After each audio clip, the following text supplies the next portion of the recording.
Carrie. He's on the line from Oshawa, Ontario, to talk about some of the shenanigans going on in Parliament during this crisis. So thank you for joining us. Remember, as always, we need you to like the page, share it, comment, subscribe, help us get that conservative message out and push back against the Liberal agenda.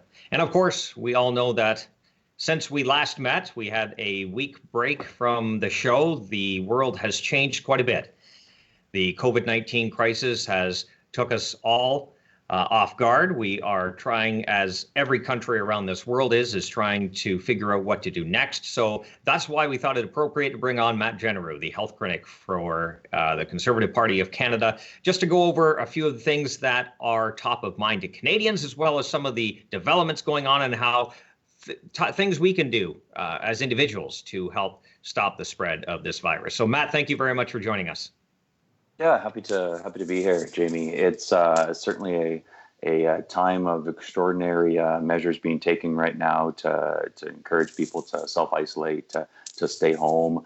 Really, it's a time where we're seeing a bit of an unprecedented approach too by the government in terms of being able to provide us briefings and so on and so forth. We really do appear to be working closely together as a team until I guess the results as of recently we saw had happened with recent legislation that was brought forward. But it's certainly a time that I think we're all pulling together as parliamentarians across all party stripes to try to do what's best for Canadians and protect their health and safety.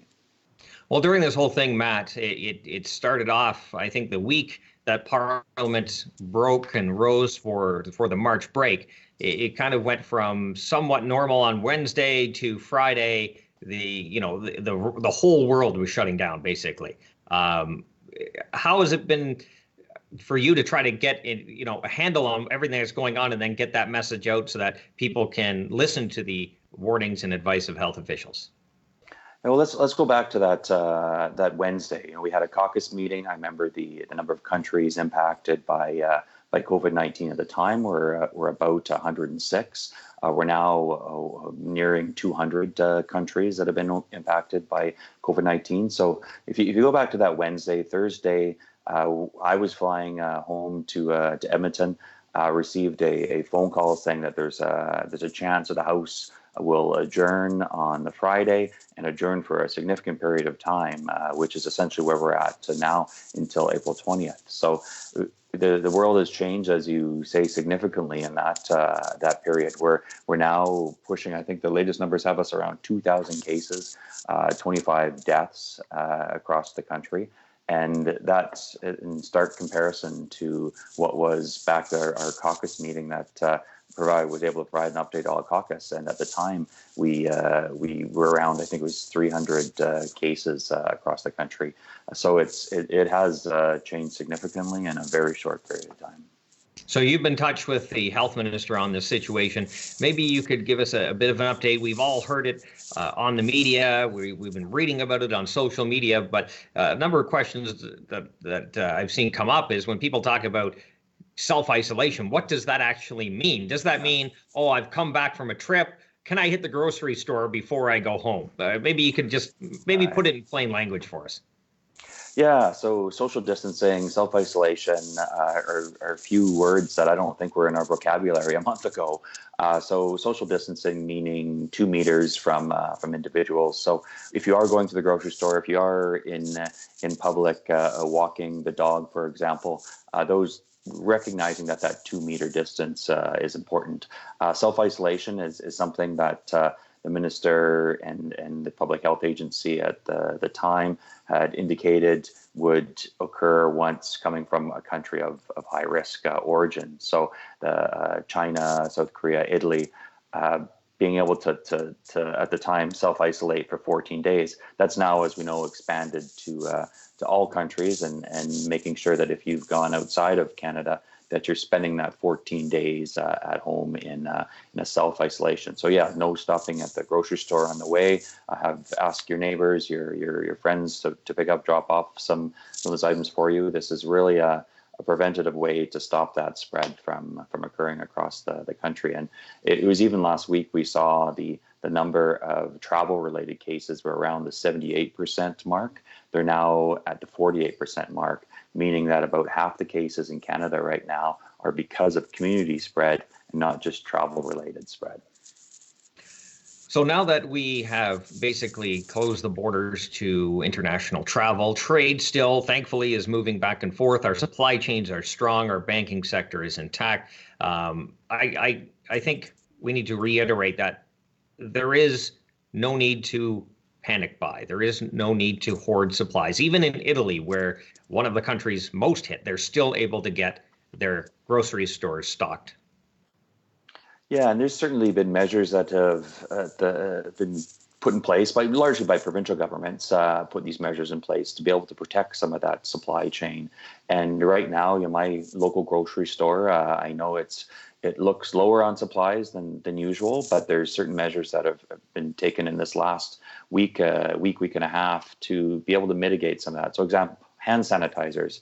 You weren't able to find hand sanitizers on the grocery shelves, and probably in some cases still not able to find hand sanitizers. But we're seeing more and more actually breweries, distilleries come into production and making some of these hand sanitizers. They have experience in obviously making alcohol. It's a natural fit for them. We've seen a number of companies reach out to our office, to all of our MP offices, suggesting that they have a path and a way to make personal protective equipment, whether it be gloves or masks, etc.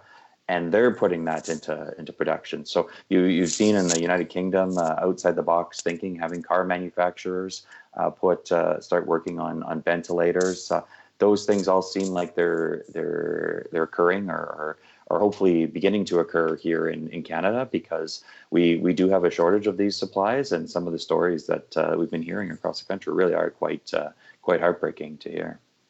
So the government of Canada has set up a website basically looking for manufacturers to submit their plans and their ability to manufacture a wide range of goods. So that is moving forward. But as you mentioned, I just want to focus on this as well, is the solutions that local communities are coming up with, that small businesses are coming up with ideas on how to fix problems, and that is helping to hopefully get this situation under control. Yeah, in some small way. For sure, this is something that if there's any level of criticism, I certain there will be opportunity for that in the future to discuss. But really seeing what's coming out is these small businesses. There's a vodka distillery here in Edmonton that's now switched from vodka to hand sanitizers, and getting that out on a mass scale. We've seen a number of businesses that generally put together oil or oil field related machinery, looking at opportunities with how they can manufacture, whether it be ventilators, whether it be large scale N95 masks. We've seen 3D printing for masks as an option. So it really has been led by that local small business initiative, which is really, if that's a silver lining in all this, that's certainly impressive to see a lot of these businesses really stepping up. Well, Matt, before Parliament arose, you were in the House a few times asking legitimate questions of all questions are legitimate, but you were asking questions of the health minister, such as, do we have enough masks for our healthcare professionals from coast to coast? Do we have ventilators that are going to meet the need? The answers given at that time, in my opinion, were a little shaky, because I think they're just trying to get their heads around what is going to hit us. But how are you getting these questions answered now? Yeah, that's again, I think there'll be plenty of opportunity for criticism on that.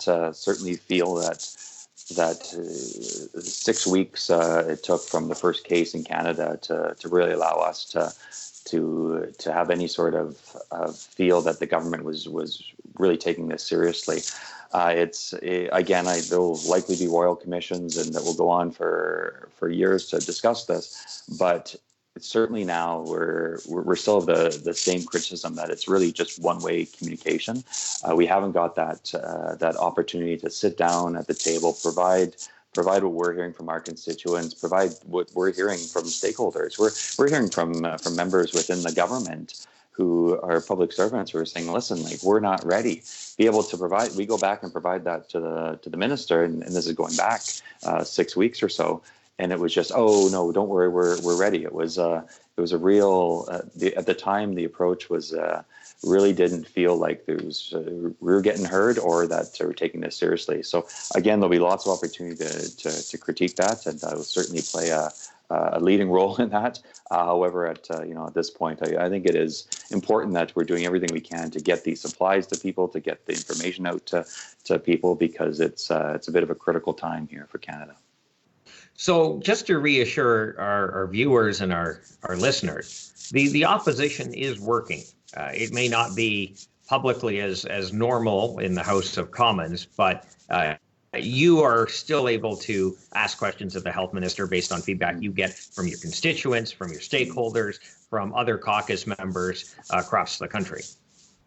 Yeah, so we have some back channels within the minister's office that she's been able to provide. The minister herself has we've only had one call with her on it, for the parliamentary secretary and other members of her office on it. But we have been getting answers, and in a decent amount enough turnaround to that I wouldn't critique the amount of time they're getting back. It would be nice to be sitting at the table and having some of these discussions, of course, but in lieu of that, we're trying to have a very rapid turnaround in our office. And to remember, our office is only two people, myself and Lindsay in my office. We're working day and night to try to get some of these answers, but at the same time, we've been able to provide some of those opportunities to get those, and not just in the health file, on the travel front, on transport, through foreign affairs, through public safety. We're able to secure those contacts, those phone numbers within those offices to be able to really get answers for members of parliament, but ultimately for our constituents.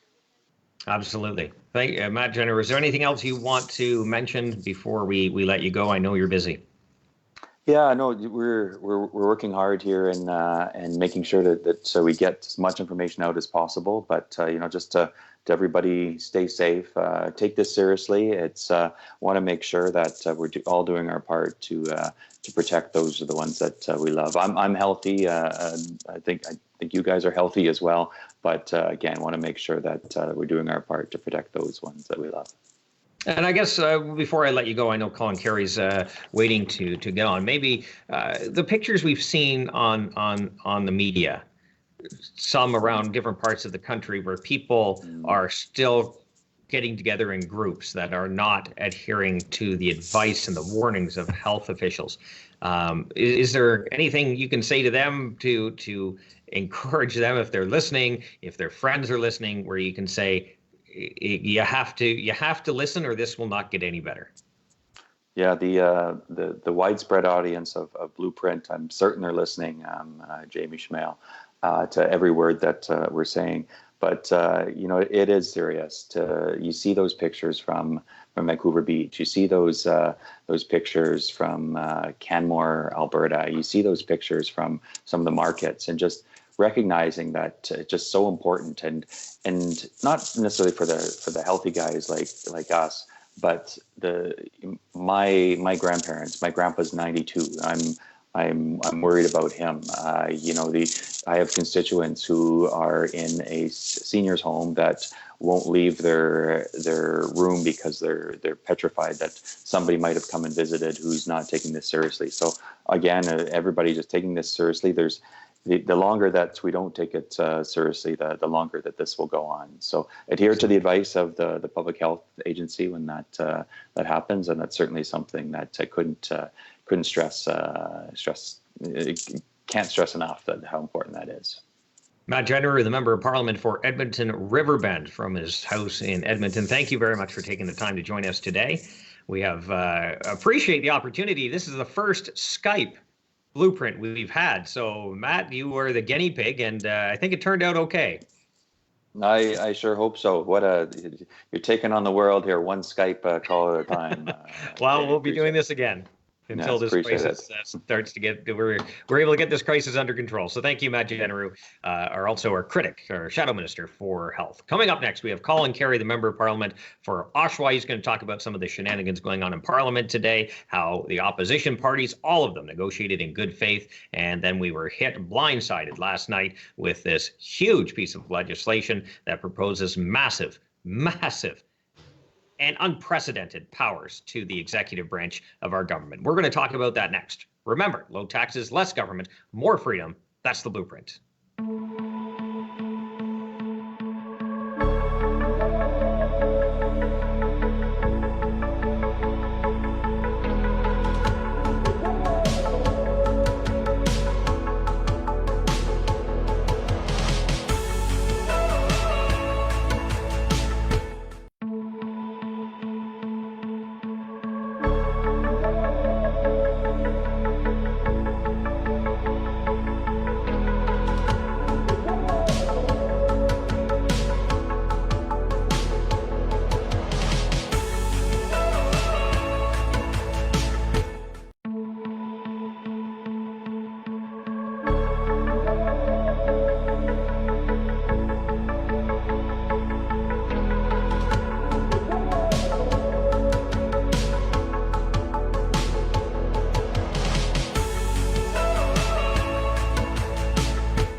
Podcast. I'm your host, Jamie Schmale, member of parliament for Haliburton, Kawartha, Lightsbrock in Ontario. This is a special Skype blueprint based on the circumstances that we are experiencing right across this planet. But we do have lots of great information for you. So I thank you very much for joining us. And of course, don't forget, we need your help to push out the Conservative message. So we need you to like the page, subscribe, comment, share it. Help us get that message out, and together we will move the Conservative agenda forward. Now, we just finished up with Matt Jeneroux, the member of parliament for Edmonton. He's also the health critic, to talk about the crisis that we are dealing with now. But on the line joining me from Oshawa is Colin Carrie, the member of parliament for that city, that beautiful city, not too far away from my home. And it's good to have you, Colin. Thank you. Hey, Jamie, and thanks for doing this. I tell you, it's so important to get the message out. And with this new technology, I feel so honored to be on your first Skype broadcast. It's my neighbor. I love chatting with you at any time, but really it's so important right now. And I want to take this opportunity to thank our last guest, Matt Jeneroux, and Lindsay from his office. They're doing a great job. Our front line supporters, people who are at work today that Canadians are counting on in the pharmacies, the grocery stores, and also our pilots and flight attendants who are getting Canadians back into Canada. My office is dealing with so many of those right now who have that uncertainty. And I want to thank everybody for working together at this unprecedented reaction of government against the COVID-19 virus. Absolutely. I think my staff included, they've been working extremely hard trying to get people back that have been outside the country, dealing with people who have small businesses that are just questioning how they're going to go forward, individuals who have just been laid off. So it's been a busy time, but I think our staffs, all of us, all 338 of us right across the country are working hard to serve the people we are elected to represent. So it's great to hear that, Colin. So some of what's going on lately. Obviously, Parliament hasn't been sitting. It was a scheduled constituency week, but there isn't a plan to rise this week as we were normally supposed to do because of the virus. We're trying to lead by example, by social distancing. We are trying to do as much as possible over technology, which is why we have the blueprint via Skype. Now, having said that, we are supposed to be back today, a skeleton crew of us on the Conservative Party, just about 11 of us, to pass or discuss and pass the spending measures announced by the Liberal government. However, last night, I think it broke on the news, a leaked document of the proposed legislation that kind of, I think, sent shockwaves throughout the Canadian population, that the government was about to give itself unprecedented powers, basically a carte blanche, a blank check to spend, to tax, to basically do whatever they wanted within the executive branch of our government, basically saying, we don't need the legislative branch anymore. We're good. We've got this. And this is something they weren't going to give up power for until 2021, December 2021. So basically 2022, well beyond the expected lifespan of this crisis. So, Colin Carrie, what was your reaction when you saw that break in the news? Well, it was absolutely outrageous for a government to actually propose this. And Jamie, let's just back up a little bit, because what was really exciting to see was the opposition's coming together with the government to come up with a really necessary stimulus package. So in other words, the bill that was proposed and agreed upon by all parties in the House of Commons was to get out a stimulus package of about $82 billion worth of support, which is, again, an unprecedented amount of money that'll circulate in our economy to help people through these very difficult times. And we were ready on Saturday to come back. We were ready to be there in the House of Commons to pass this immediately. Here we are Tuesday. And as you said, last night, the Liberals decided to politicize this, which is, again, unprecedented, to give themselves a really big power grab that would give them powers, as you said, way beyond the effects of this virus. So, we've been reaching out to them. We've let the government know that we will be there within 48 hours notice if they need us in any way whatsoever. But this would be unprecedented in the Westminster system. If you remember, even during the Second World War, the British House of Parliament sat while Britain was being bombed. This is something that we should never be able to give away to a government. I was actually talking to a constituent today, and his comment was this, Jamie. He said, Mr. Trudeau said he admires the basic dictatorship of China. He never thought that he would actually make a power grab like this. So, Jamie, it's outrageous. If your viewers are looking right now, there's an icon in the House of Commons, which is suspended right now. We should be passing this very important bill that we all have agreed upon, and the Liberals politicizing this is outrageous. We cannot stand for this, and it's a reason why we have to hold this government to account and continue that. I don't expect you to get into the head of a Liberal, but for the life of me, I can't figure out why they would take this path. The opposition, all opposition parties, gave the government a lot of runway to do what they had to do based on the extraordinary circumstances. And the fact that they would go to this length when the country is weakened, when they think no one's paying attention, is just absolutely shocking, and I just can't figure it out.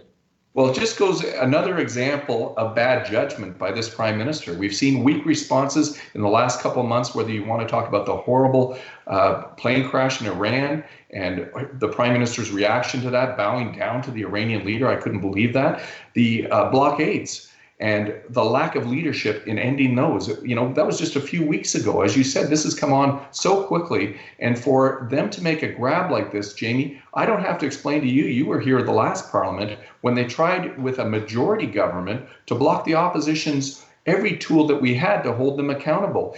It speaks to me about the prime minister's personal ideology. I don't think that a lot of Liberals would be happy with this as well, at least Liberal friends of mine. But we know how centralized he has made the party. He's trying to make the government like that. And the constituent today said, here's a guy who said he wants centralized government. He admires the basic dictatorship of China. My gosh, Jamie, who would have ever thought that he would go this far? And the fact that we're not sitting right now with our skeleton crew tells me that we're still negotiating on this. He is not letting go. And I encourage Canadians to actually get on their emails, get on their Skype accounts, talk to the media who has outed him on this, but they're really not pushing very hard on this because this is an affront to our democracy. And as I said, we've had precedents of these before, whether it was the H1N1, when we were in government, how we handled that, the war, in the Second World War. Parliament needs to hold this government to account.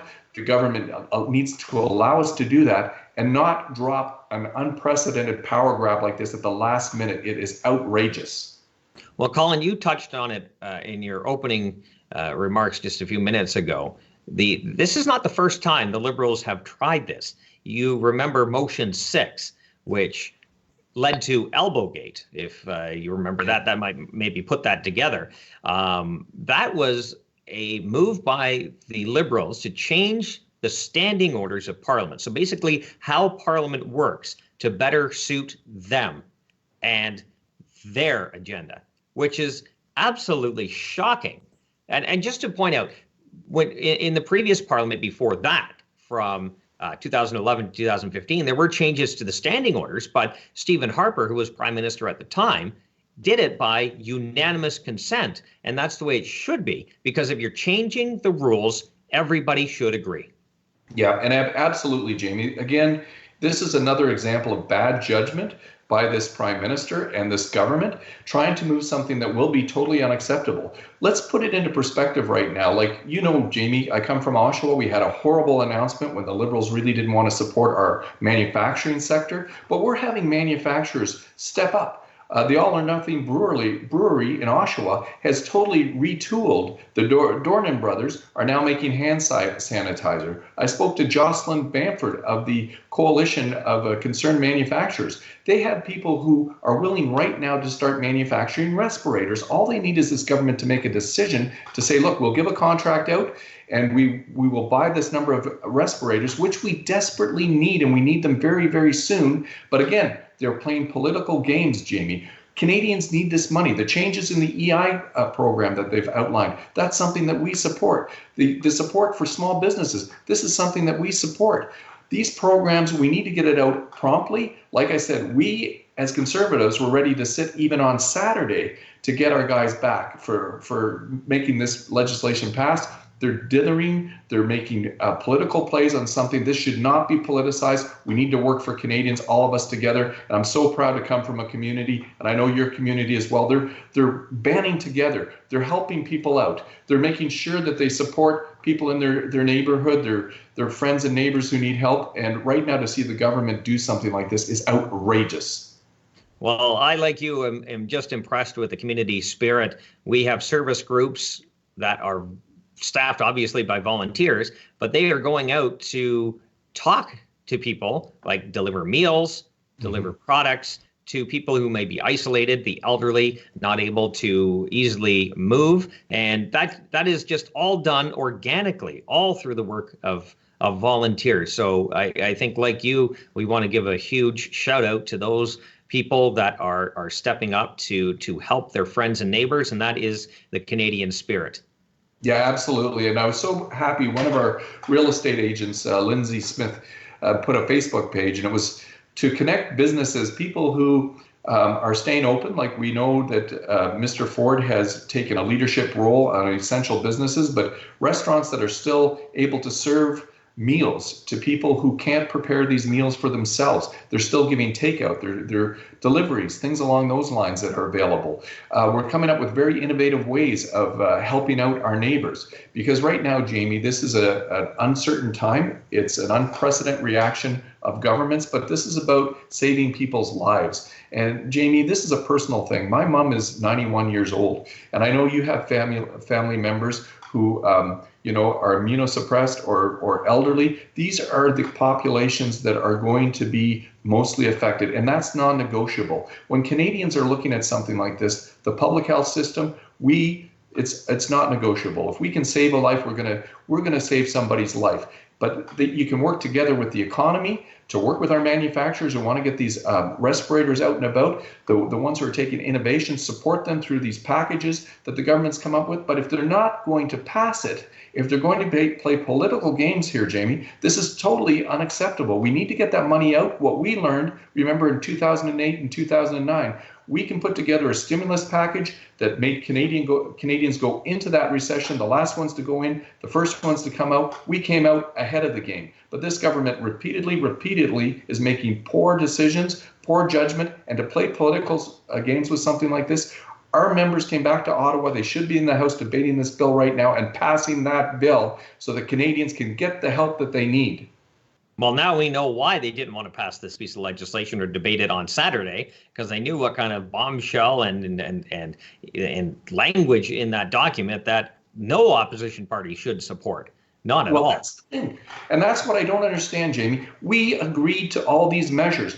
All the opposition parties did, and for them to delay the bill, to put these new measures in there, that is the big power grab, which is unprecedented in the Westminster system. We went to war without a government having these type of powers. This is ridiculous. It's offensive. And to have our Prime Minister do that at a time of need, we need to get that money out. They need to pass that bill today. They need to pass it now. They need to pass the bill that all of us agreed upon. We need to work together on this and make sure that the Prime Minister's bad judgment does not stop this money from flowing forward. Now, as you mentioned, this is the first wave of funding that will be distributed once it gets approved by Parliament and is expected to, hopefully, if the language is revised. Now, having said that, our shadow critic for finance, Pierre Poilievre, and others within our caucus, Dan Albus and Pat Kelly and others, have mentioned a number of items that should be included should there be a second round of funding, because for some, a wage subsidy isn't going to fully fix the problem. That those are the businesses that have seen their revenue drop to zero or close to it overnight through no fault of their own. So we need to think of other ways to get this money out. And in a lot of cases, loans are not doing it either. Companies and small businesses especially don't know how long this is going to go on for. So racking up debt and then being further behind. Yeah, Jamie, I don't quite hear you right now. I think you're freezing there, but I know what you're talking about. Further increasing their debt is not helping companies that are in crisis right now. And I got to tell you, I spoke to one of our small businesses who even last week, almost immediately, had $50,000 in receivables that he was going to be unable to collect because people right now are afraid. Obviously, this is going to be the first round of stimulus, the first round of support. But what the government needs to do is, how are we going to come out of this? How are we going to land on the other end? And if we're having manufacturers and job creators coming forward to the government saying, today I am ready to retool my factory and increase the level of respirators, which we need desperately right now, the government needs to make a decision to say they're going to buy those respirators so they can make that contract. And these people can put their employees back to work. They can hire new people, because it doesn't mean that we have to stop the economy and do all of this towards the healthcare system. Both of them can be done together. And as those respirators get into our system, we can move them from areas that are going to be a crisis. We're seeing the numbers across our country, higher in Ontario, Quebec, British Columbia. We can move these equipments as we upgrade it increase the number of them to the different areas that need it. We can learn together. We can come up with testing for people who've successfully gone through the COVID-19 crisis.